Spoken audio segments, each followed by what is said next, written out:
The wind of the steppe carried with it the scent of conquest. For half a century the world had trembled beneath the hooves of Mongol horses, a storm that rolled out of the east and devoured all before it. From the frozen plains of Russia to the burning sands of Persia, the armies of Genghis Khan and his heirs had left cities in ruin and kingdoms in ashes. Entire civilizations were swept aside in a tide of iron, fire, and dust. The Mongol name had become synonymous with annihilation. In the early years of the 13th century, there seemed no force on earth capable of halting them. Their banners fluttered across the horizons of Asia, and their riders appeared as if conjured from some apocalyptic prophecy. It was said that when the Mongols approached, even the mountains bowed. The great cities of the Khwarezmian Empire fell one after another beneath their relentless advance. Baghdad, the jewel of the Islamic world, would one day burn under their siege, and its libraries, repositories of centuries of knowledge, would drown in the black waters of the Tigris.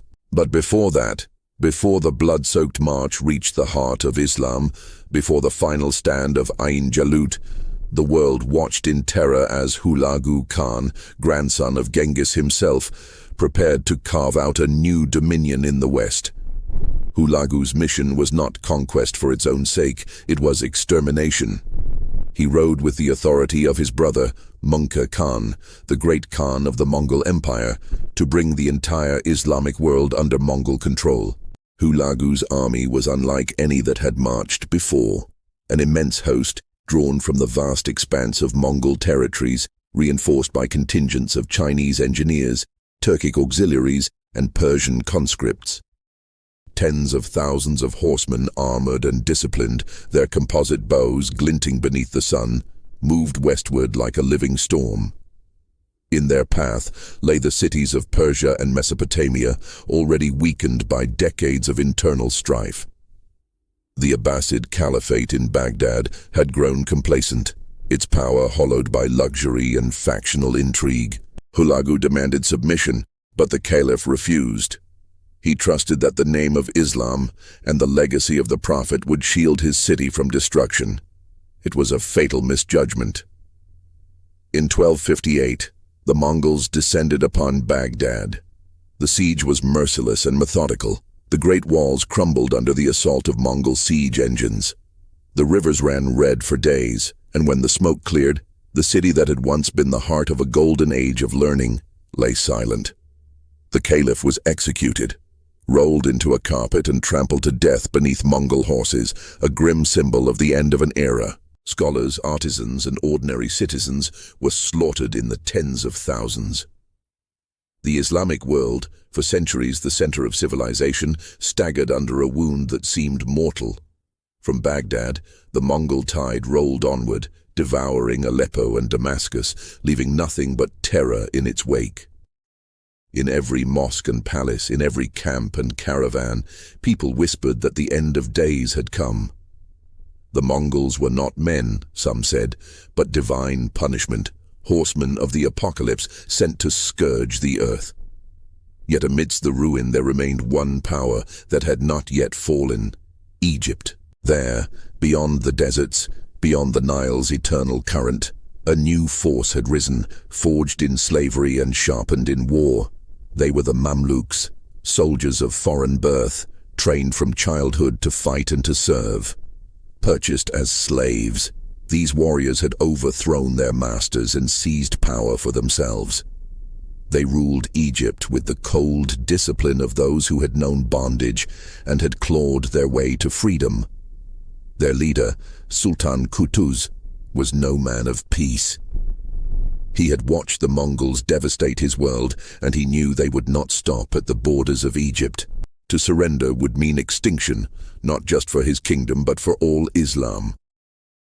Qutuz gathered his generals and his warriors, and among them was a man whose name would one day echo through legend.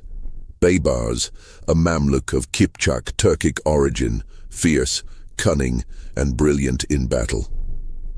As the Mongol threat loomed closer, the air itself seemed to tremble with the weight of destiny.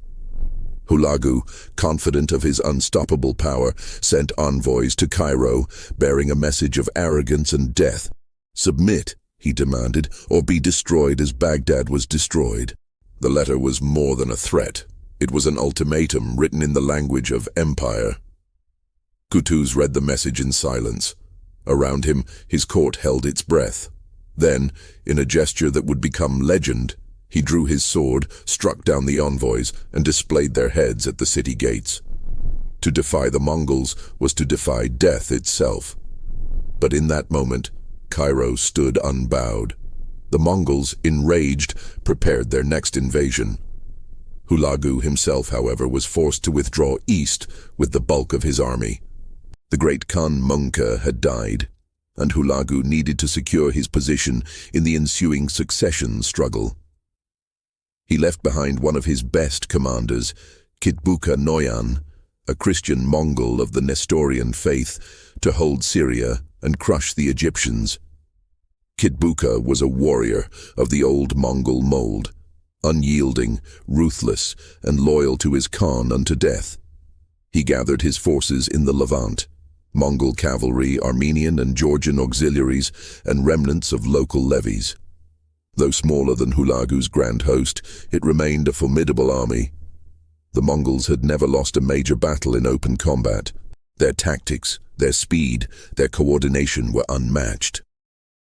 Across Eurasia, their name had been enough to shatter armies before the first arrow was loosed. But Qutuz and Baybars were not ordinary foes. They had studied the Mongols, learned their ways, and prepared their own kind of storm. Egypt was mobilized as never before.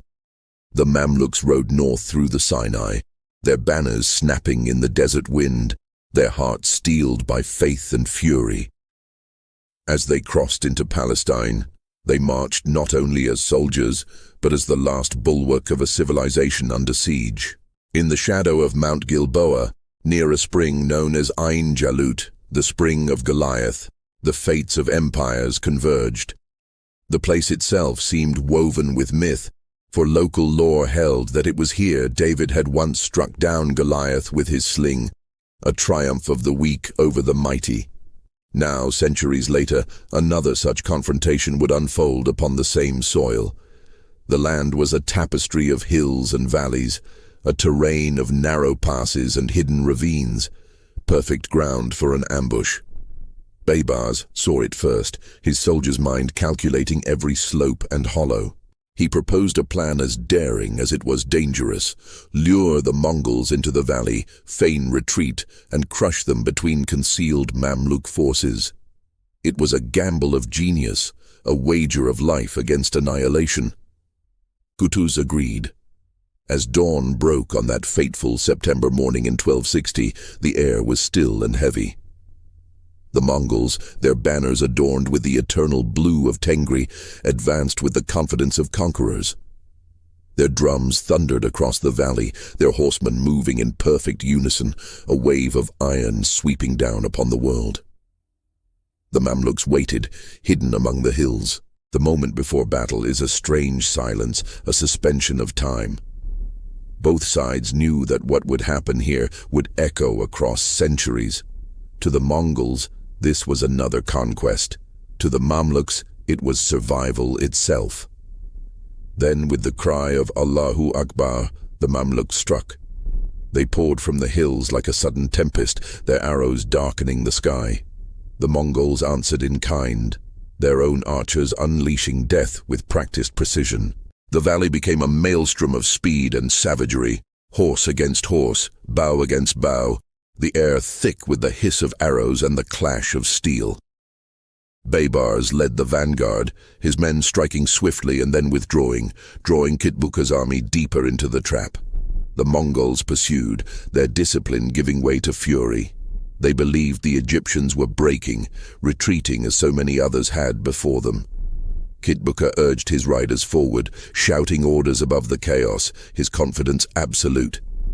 But as the Mongols pressed on, the hills around them came alive with the roar of hidden battalions. Qutuz himself charged from concealment, his sword raised high, his voice carrying across the din of battle. The Mamluks encircled the Mongols in a ring of iron and fire.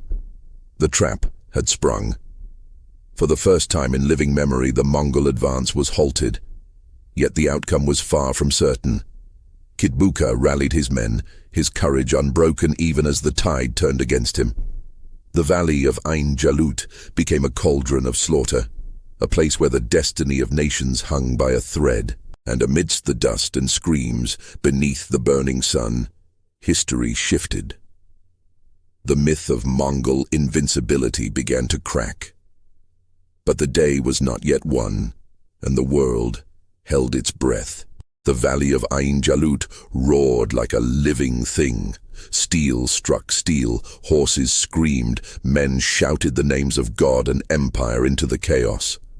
Arrows fell like black rain upon the earth, and the dust that rose from thousands of hooves turned day into a shifting twilight. The Mongols pressed forward with the ferocity of a storm unleashed, their riders moving with the precision of a single organism. Each motion, each turn, each feint was part of a deadly choreography learned through decades of conquest. For the Mamluks, this was the moment of reckoning.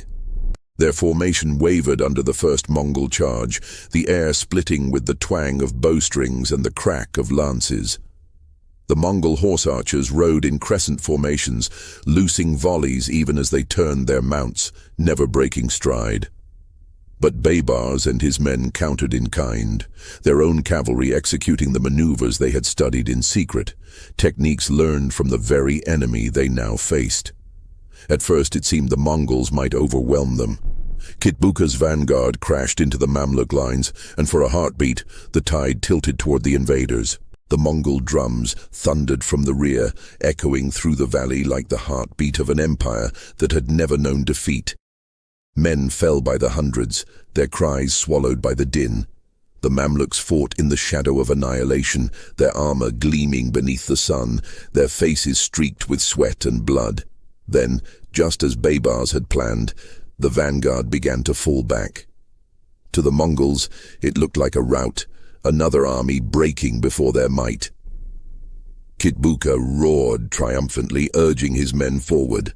His horse surged through the valley, his sword raised high, his banner of blue silk snapping above him.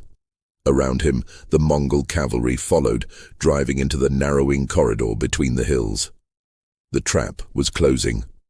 Kutuz waited upon a ridge overlooking the field, his eyes fixed on the movement of the enemy below.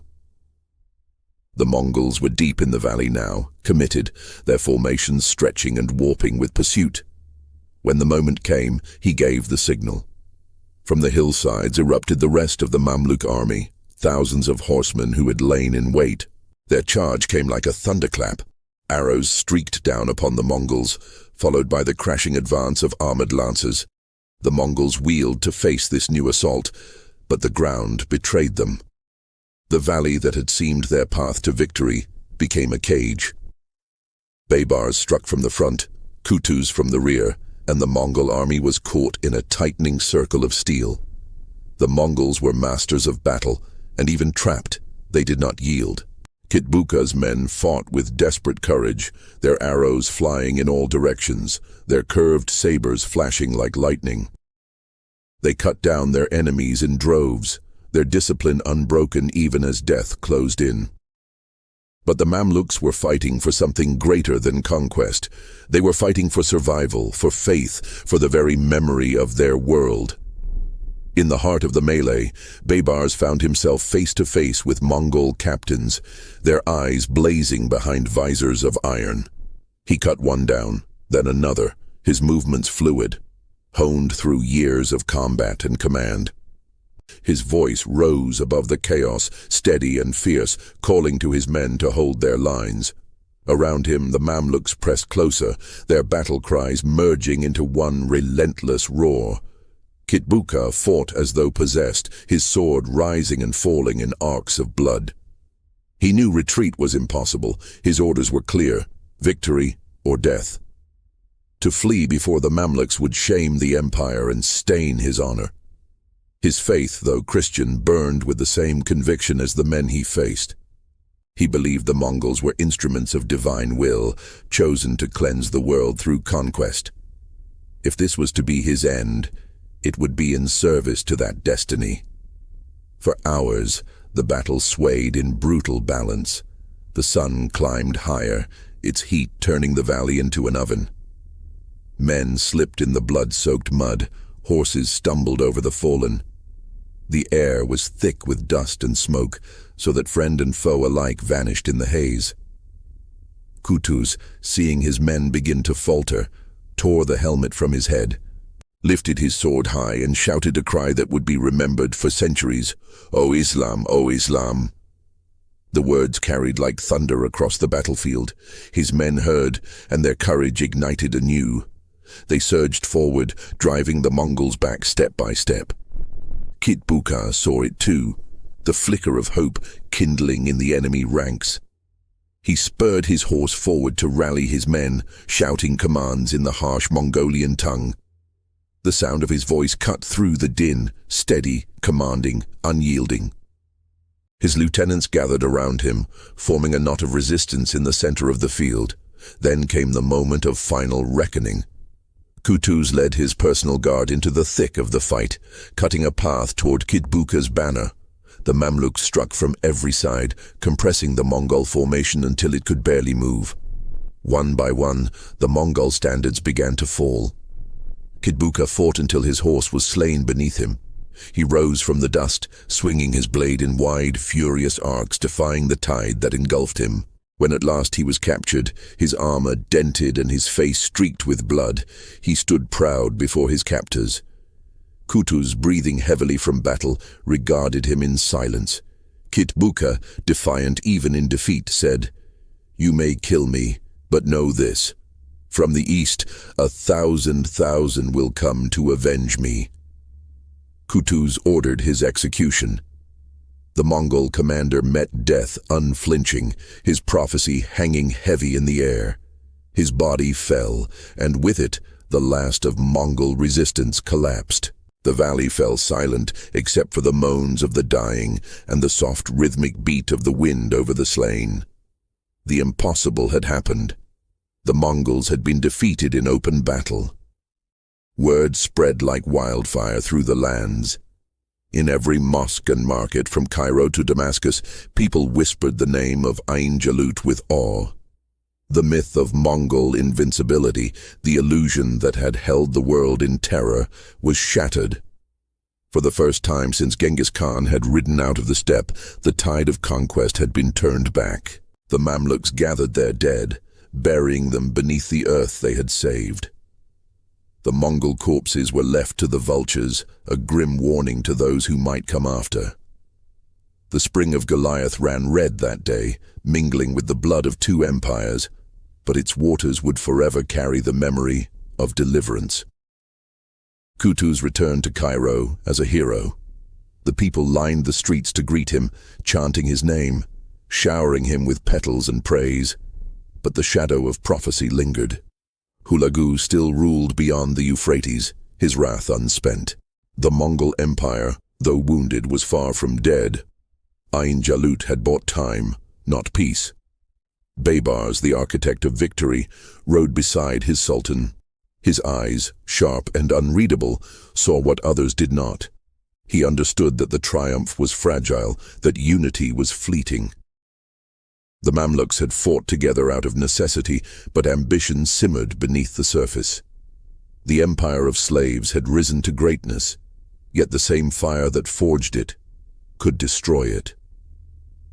In the weeks that followed, the tension between Kutuz and Baybars grew. Both men were heroes of the same war, but their visions for Egypt diverged. Kutuz sought to consolidate his rule, to build a legacy of stability and strength. Baybars, ever the soldier, believed in vigilance. He saw threats everywhere, within and without. Their paths would soon collide, as all great warriors do. The victory at Ain Jalut had rewritten history, but it also set in motion a new struggle, one not fought with swords upon the field, but with daggers in the dark. For now, though, the world exhaled. The storm had been broken. The unstoppable had been stopped. The Mongol dream of global dominion faltered upon a single valley in Palestine, where slaves had risen to strike down conquerors and where faith had stood firm against fury. The dust of battle settled slowly, carrying with it the echoes of that fateful day, a day when history itself seemed to hold its breath and change its course. And as the sun sank over the blood-stained hills, the valley of Jalut lay quiet once more, cradling the bones of men and empires alike beneath its ancient soil. But beyond the horizon, across the deserts and steppes, the empire of the horsemen still stirred. Hulagu would hear of this defeat. The great Khan would rage, and in their fury, the Mongols would seek vengeance. The question was not whether they would come. It was whether the world could endure their return. The news reached Hulagu like a spear through the heart of empire. Word of Kitbuka's death came not as rumor, but as certainty, borne by the shattered remnants of his army limping east across the Euphrates. When the messengers entered Hulagu's camp, they came in silence, their heads bowed, their armor stained with the dust of flight. The Mongol Khan, seated beneath his great pavilion of silk and horsehide, listened without a word as they told him how his general had fallen, how the invincible riders of the steppe had been driven back by the slave soldiers of Egypt. For a long time, no one moved. The great fires of the Mongol camp burned low, and the desert wind hissed softly through the banners. Then Hulagu rose, his eyes dark with fury, his voice like thunder. "They think they have stopped us," he said. "They think they have undone the will of the Khan. But the wrath of the sons of Genghis does not fade. It waits." He swore vengeance that night before the eternal sky of Tengri. He vowed that Cairo would burn as Baghdad had burned, that the Nile would run red with blood, and that the name of Qutuz would be erased from memory. Yet even as he raged, Hulagu knew the truth. His hands were tied. The death of his brother Munka had thrown the Mongol world into chaos. The empire that had once stretched as one unbroken command now fractured between rival heirs. Hulagu had to return east to secure his own power, while his cousin Berke, ruler of the Golden Horde, had turned against him for his massacres of Muslims. The unity that had made the Mongols unstoppable had splintered, and for the first time, their enemies could breathe. In Cairo, that breath became celebration. The Mamluks' triumph was unlike anything the Islamic world had known for generations. Mosques resounded with prayers of thanksgiving, poets wrote of divine intervention, and the call to prayer echoed as though amplified by victory itself. Qutuz was hailed as the savior of Islam, the man who had stood where caliphs had fallen, who had turned back the tide of apocalypse. But victory breeds peril as swiftly as defeat. The Sultan's throne was built upon the loyalties of warriors who respected strength above all else, and in the eyes of many, none shone brighter than Baybars. The people whispered that it was Baybars who had devised the strategy, Baybars who had led the first charge, Baybars who had turned the Mongols' arrogance against them. Even those whispers that honored Qutuz carried an edge of comparison. The Sultan felt it in the glances of his court, in the murmurs behind the curtain of praise. The journey back to Egypt was long and heavy with omens. Through the valleys of Palestine and the plains of Sinai, the army marched beneath a sky of gathering clouds. They carried with them the trophies of victory and the burden of destiny. At each oasis, Qutuz felt the weight of the crown grow heavier upon his brow. He had defied the greatest power on earth and won, yet peace eluded him.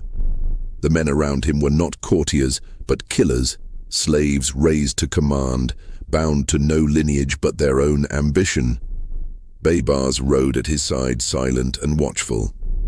The bond forged in battle had cooled into wary calculation.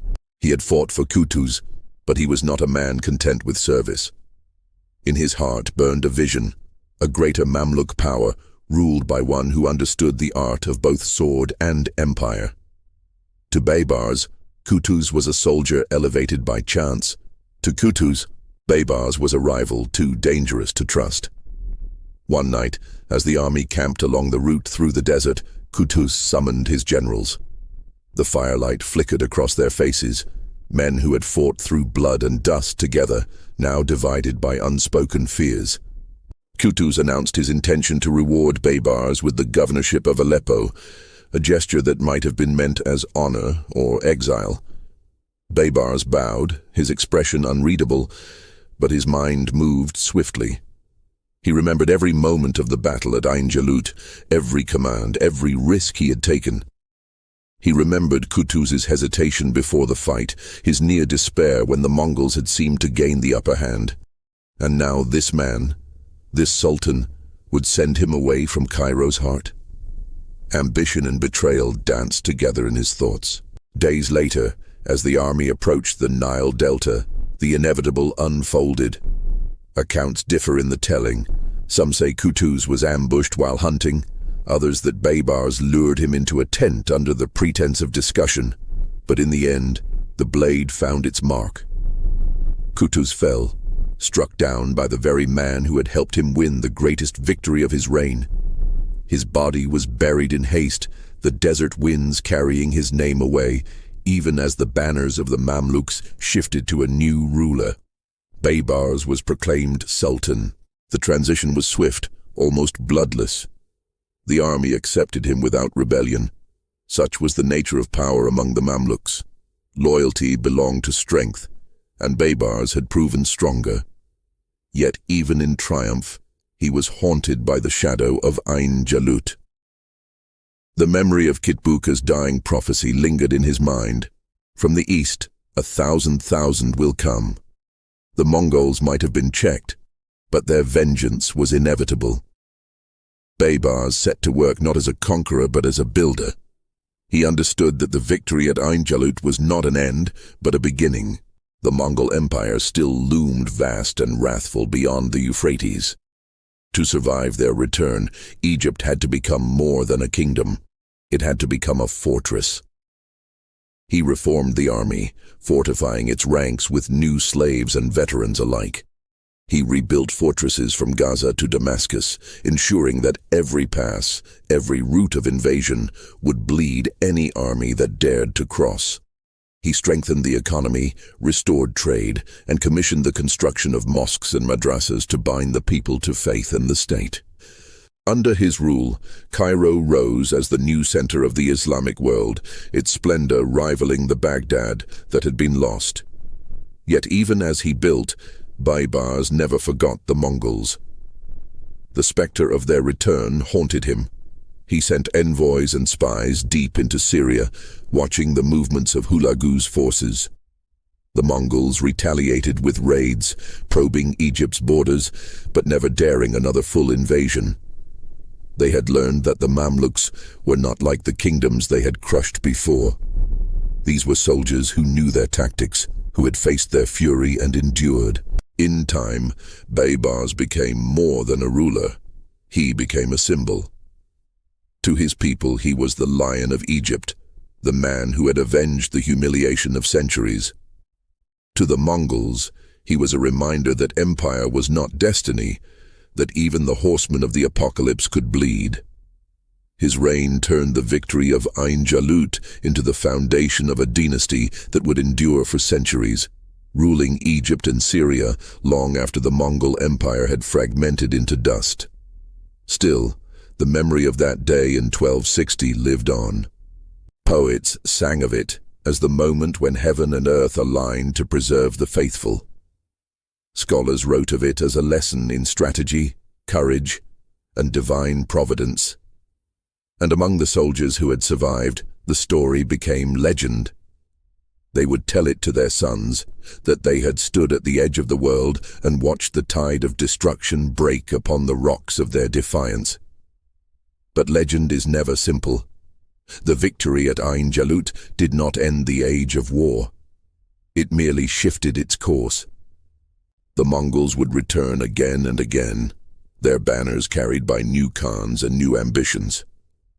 The Mamluks would fight them in the years to come at Homs at Elbistan, at countless smaller fields scattered across the sands of history.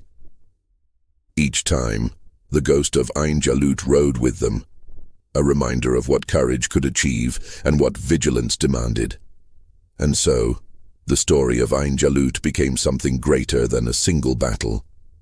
It was the moment when the world remembered that empires, no matter how vast, could fall. That courage, when tempered by discipline and faith, could rewrite fate. The Mongols had once seemed eternal, their empire a sky without end. But even the sky must yield to the horizon. In the end, the spring of Goliath remained, a quiet place once soaked with blood. Travelers passed by in later centuries, unaware of the ghosts that slept beneath their feet. Yet the earth remembered. It remembered the thunder of hooves, the cries of men who refused to bow, and the echo of a single voice calling to the heavens, "O Islam!" History is not merely a chain of conquests and defeats. It is the memory of moments when the course of humanity turns upon the courage of a few. And in the valley of Jalut, under the sun of 1260, such a moment was carved forever into the story of the world. The echoes of Jalut spread far beyond the dusty hills of Palestine. The news raced along the trade routes that had once carried silk and spices. It crossed deserts and mountains, whispering through the markets of Damascus and Aleppo, through the halls of Tabriz and Samarkand, over the steppes to the camps of the Mongols themselves. For the first time in a generation, the story was not of a city fallen or a kingdom burned, but of a victory against the horse lords of the East. In Europe, the story came piecemeal, carried by merchants and envoys who scarcely understood what had occurred. To kings and popes who had long dreaded a Mongol invasion, the defeat at Jalut was like a crack of light through a long night. Chroniclers in the West wrote of it as a miracle, though few could name the men who had achieved it. Some imagined divine intervention, angels standing beside Muslim warriors against a scourge that threatened all humanity. Others dismissed it as rumor, unwilling to believe that the unstoppable could be stopped. In the Islamic world, however, it was no rumor.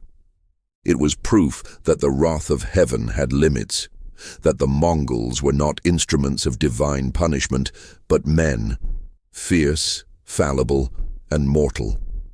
The scholars of Cairo declared that the victory had been foretold, that God had chosen the Mamluks as guardians of the faith. Poets compared Qutuz and Baybars to David, standing before Goliath, invoking once more the legend of the spring where the mighty had been cast down.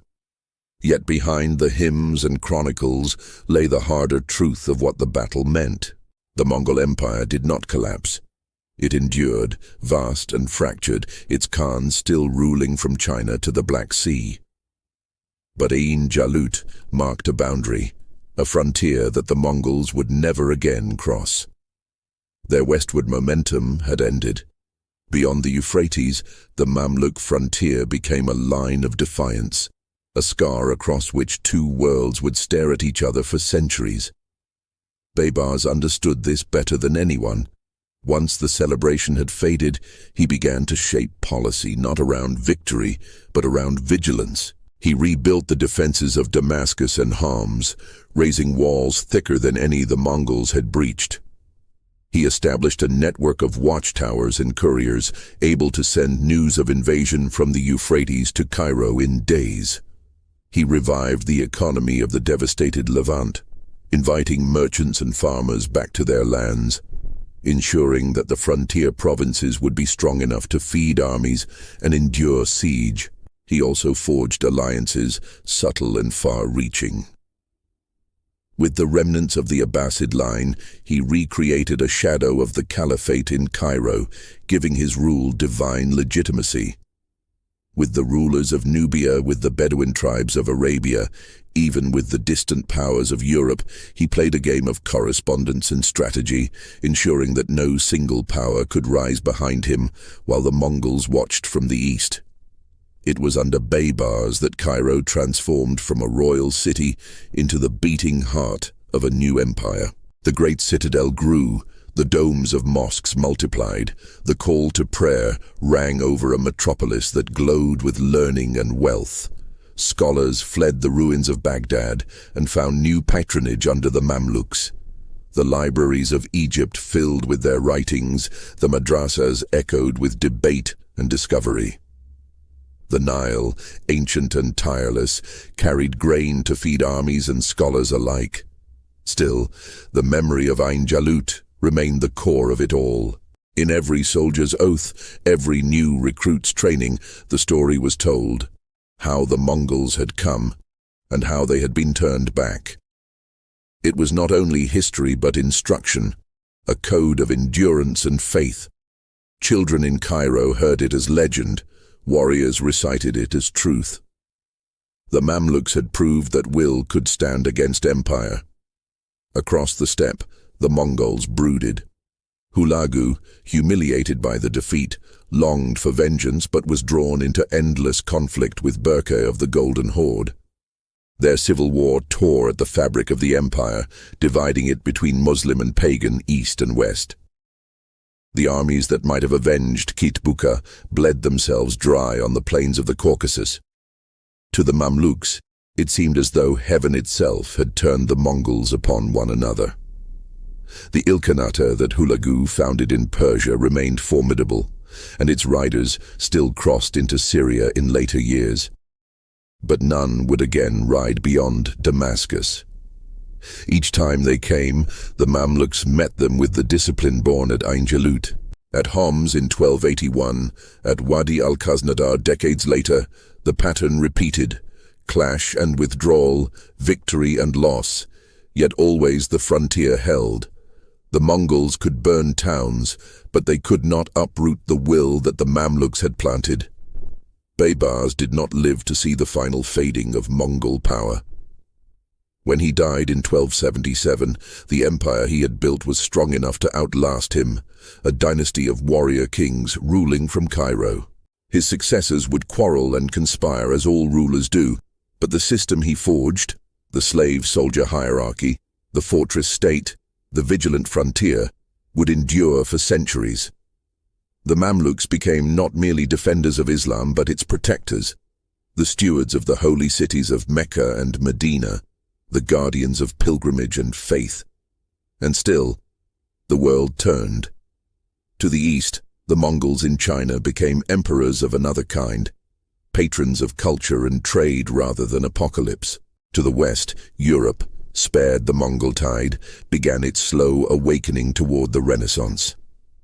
The ripples of Jalut reached farther than any sword could swing. The survival of the Islamic world preserved the knowledge and networks that would one day feed into the rebirth of learning across continents. The chroniclers of later centuries would look back upon the 13th century as a time when humanity stood at the edge of extinction. Had the Mongols broken through into Egypt, had Cairo fallen as Baghdad had fallen, the Mediterranean itself might have become a Mongol lake. The chain of civilization stretching from the Nile to the Atlantic could have snapped, leaving only ashes where cities once thrived. Instead, at a spring beneath Mount Gilboa, a handful of warriors turned the tide. To the people who lived through those years, the significance was less abstract. They saw it in their daily lives, in markets reopened, in caravans returning, in mosques rebuilt. They saw it in the faces of their children who would not grow up under foreign yoke. The victory at Jalut was not just the salvation of empires, it was the restoration of ordinary life, the stubborn persistence of the human spirit in the face of annihilation. Centuries later, travelers from distant lands would pass through the Jezreel Valley, unaware that beneath the quiet fields lay the bones of the men who had decided the fate of the world. Shepherds would water their flocks at the spring, pilgrims would rest in its shade. The land forgot, but memory clung to parchment and prayer. The historians of Cairo, writing under the lamps of the citadel, described the battle in reverent tones.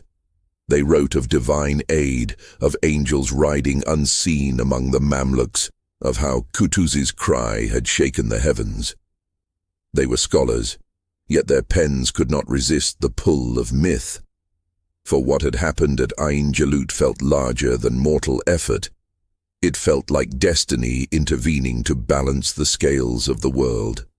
And perhaps that was its greatest legacy, the belief that destiny could be shaped by courage. That no empire, however vast, could crush the will of those who refused to yield.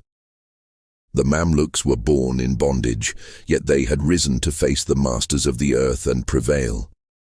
In them, the world saw a truth as old as history itself, that power is transient, but resolve endures. When the call to prayer echoed across Cairo in the years after the battle, it carried more than faith, it carried memory. It reminded every listener that the world had stood at the brink and been pulled back. That courage, discipline, and unity could turn back even the tide of apocalypse. As the sun set over the Nile, painting the waters in gold, the city that had once trembled beneath Mongol threats now stood resplendent, its domes catching the last light of day. Somewhere beyond the desert, the steppe winds still whispered of conquest, but their roar had faded. The age of Mongol terror had passed, the age of resilience had begun. And in the hush of evening, as Cairo's lamps flickered to life, the story of Ain Jalut lingered like a prayer. The story of a battle that had not merely stopped an army, but had saved a world. The centuries that followed Ain Jalut unfolded like the slow unwinding of a storm that had once threatened to drown the world. The Mongol tempest, once unbroken from the Yellow Sea to the Mediterranean, began to fragment into the winds of many realms. From the ashes of empire rose new dynasties, new faiths, new visions of order. Yet somewhere within those transformations, the shadow of Ain Jalut remained, a silent reminder that even the greatest powers can be halted by the will of the determined. In the east, the descendants of Genghis Khan still ruled vast lands, but the nature of their rule began to change. The Mongols of the Yuan dynasty in China embraced administration, scholarship, and trade, slowly becoming emperors rather than conquerors. The horsemen who had once lived only by war now presided over cities and canals, over temples and archives.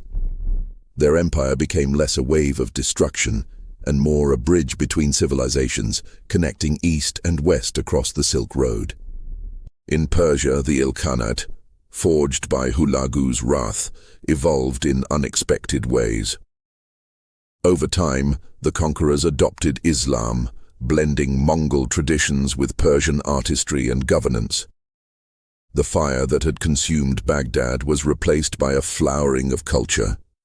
Miniature painting, astronomy, architecture, born from the same lands that had once burned under their hooves. The conquerors had become patrons. In their courts, the scholars of the Middle East found new voices, translating, preserving, and expanding knowledge that might otherwise have perished with the Abbasid Caliphate. But west of the Euphrates, the frontier remained defined by the memory of Ain Jalut. For the Mamluks, the battle was not merely history, it was identity. They were no longer the slave soldiers of a fragile sultanate. They were the defenders of a civilization. From their citadel in Cairo, they ruled a realm that stretched from the Nile Delta to the Levantine coast, guarding the pilgrimage routes and the holy cities of Islam. Their banners flew over Jerusalem. Their coin bore the names of men who had once been bought in markets. Theirs was a strange empire, born not of inheritance but of merit. A hierarchy where power passed through strength and loyalty, where slaves could rise to command armies and govern nations. Each new sultan remembered the story of Qutuz and Baybars, the alliance of necessity, the betrayal that followed, the victory that had defined them all. Ain Jalut became the test of every ruler's worth, the measure by which their courage was judged. For nearly 3 centuries, the Mamluks held the balance of power in the Islamic world. They repelled crusaders who still lingered in coastal fortresses, contained Mongol incursions, and maintained the routes of trade that bound Africa, Asia, and Europe. Cairo flourished as the beating heart of this vast network, its scholars debating theology and mathematics, its merchants dealing in spices and silks. The city became a jewel of the medieval world, second only to the lost Baghdad in splendor. And yet, even as their power grew, the Mamluks never forgot the lesson of the steppe, that no empire is eternal, that strength must be renewed with every generation.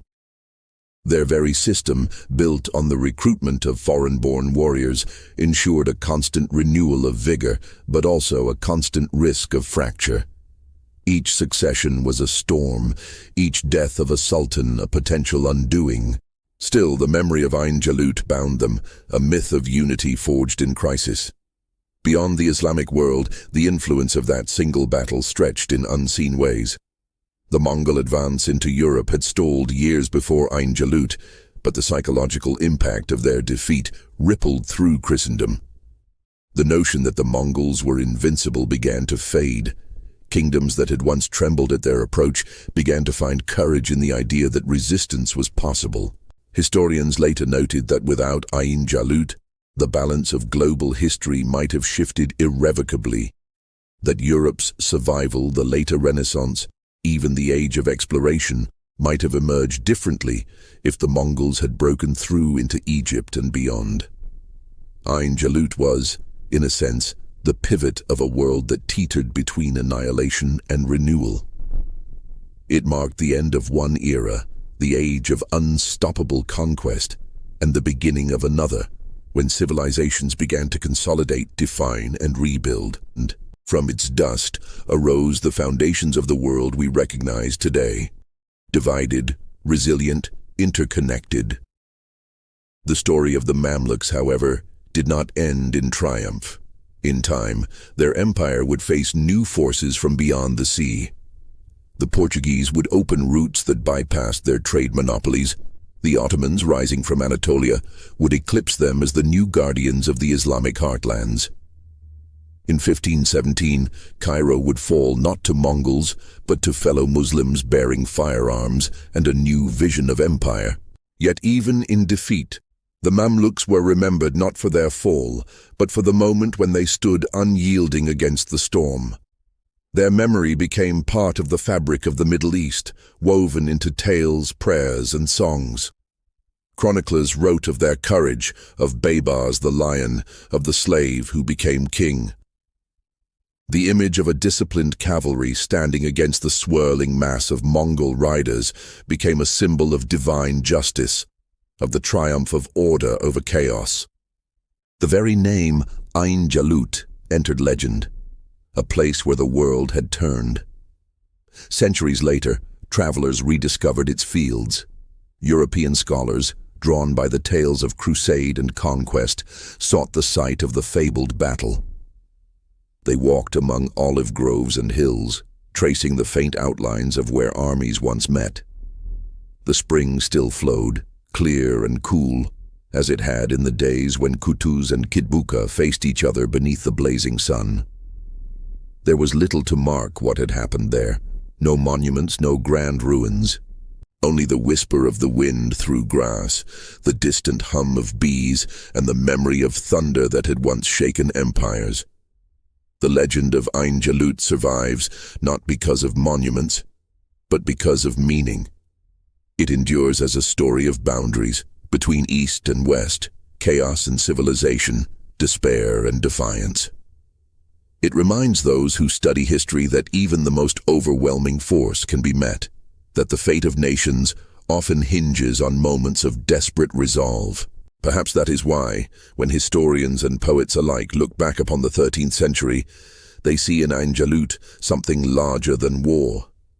They see a mirror of humanity's struggle for survival, a reflection of the eternal truth that every empire meets its horizon.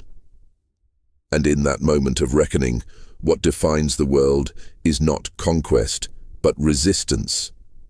The Mongol Empire, for all its glory and terror, would dissolve into history, leaving behind the traces of its vastness, roads, cities, trade routes, and legends. But the will to stand against it embodied by a host of soldiers who were once slaves, would echo across the centuries. From that defiance would spring a lineage of courage repeated whenever the world seemed to face unstoppable destruction. The storytellers of Cairo, of Damascus, of the steppes themselves would tell it in different tongues, but the essence would remain the same. That at a spring beneath Mount Gilboa, men who had known chains chose to become free, and in their defiance they turned back the greatest conquerors the world had ever known. As centuries drifted into memory, as maps changed and empires rose and fell, the story of Ain Jalut remained, a reminder that history is not only written by those who conquer, but also by those who endure. And so, as the sun sets once more over the fields of Palestine, and the wind sighs through the grass that hides forgotten bones, the tale of that day still lingers, caught between earth and sky. It is the story of courage against despair, of humanity standing firm before the abyss, of the battle that stopped the Mongols, and in doing so, saved the world.